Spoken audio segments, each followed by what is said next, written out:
headed by Steve Bannon, naturally Cambridge Analytica would offer its services to candidate Donald Trump. For several months, he refused the offer. But an unexpected event on the other side of the Atlantic would make him change his mind.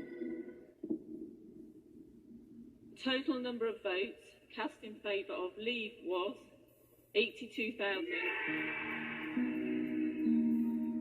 June 23, 2016, in the UK, a shocking turn of events.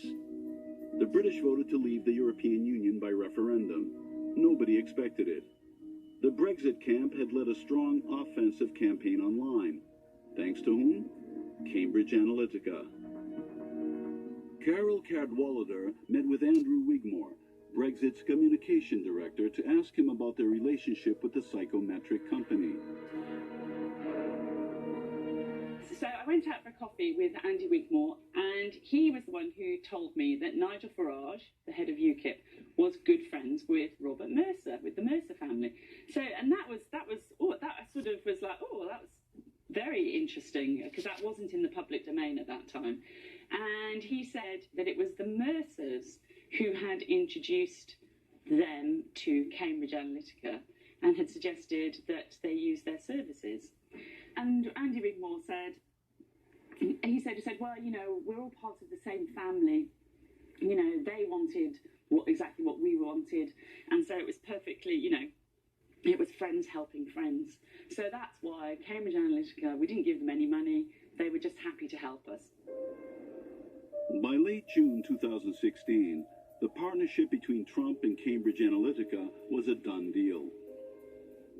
On July 29th, the first payment was sent to the English company.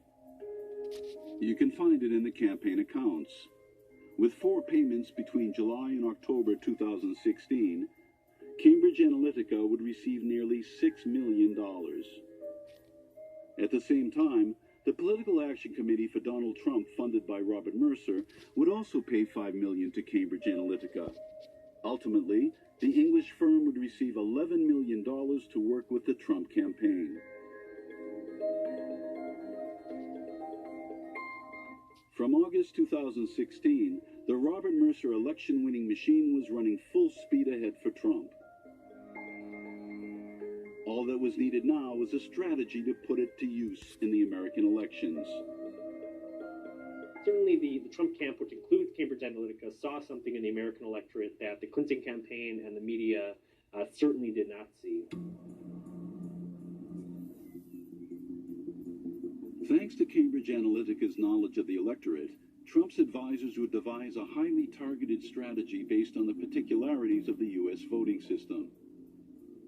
In the United States, the president is not elected directly by the people, but by the Electoral College, appointed in each of the 50 states. Not all states have the same number of electors, making some states more important to win than others. The Trump camp suspected that they would not win the national vote, so its strategists decided to concentrate on key states. Knowing that they would lose the national popular vote, how do you win? Well, you win by capturing the Electoral College. How do you do that? You try and figure out a way of where you can go to appeal to relatively small numbers of people. He was going to places that a lot of people thought, why is he doing that? He shouldn't be doing that. He should be going someplace else. Well, he didn't. There was a strategy of looking at places that had been thought of as consistently Democratic states. States like Michigan, Wisconsin, and Pennsylvania, all 3 of which Mr. Trump carried in November. This was a strategy recommended by Cambridge Analytica. Not to try to convince millions of voters across the entire nation to vote Trump, but rather to target only the tens of thousands that the firm knew, through its analyses, were hesitating. If you are somebody who's as clever as Robert Mercer, and you're looking, I mean, what he does, algorithmic trading, it's all about finding the tiniest edge. It's that tiny, tiny, tiny edge that you have over your competitors that you can leverage and make a massive difference, and that's how you make shitloads of money.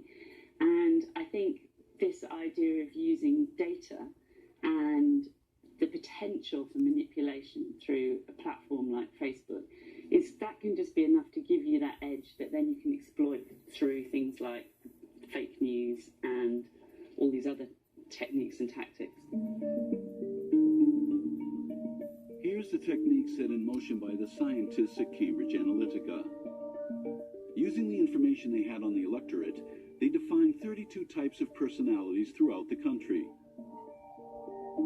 They sent thousands of individualized messages, targeting those considered to be the most neurotic or worried, and therefore susceptible to Donald Trump's messages. The firm identified many such voters in 3 states: Wisconsin, Michigan, and Pennsylvania. 3 states they believed they could swing in favor of Trump. In a press release, Cambridge Analytica openly explained its strategy. When, in the final weeks of the race, the firm's data scientists recalculated voter turnout and recalibrated their models to show how Donald Trump could win, the GOP candidate revisited states like Michigan and Wisconsin.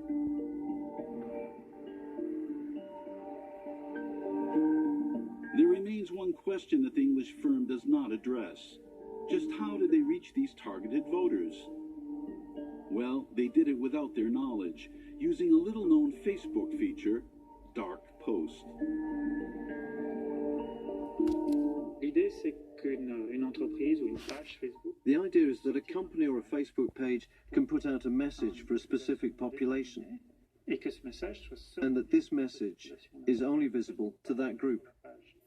Donc, dans un It will not appear on their own page. des candidats peuvent In an electoral context, des individus it means that candidates can target individuals on Facebook contre l'autre. with negative messages against the other candidate, Par exemple, ne sera without journalists being aware, que ces messages because these messages will not appear publicly.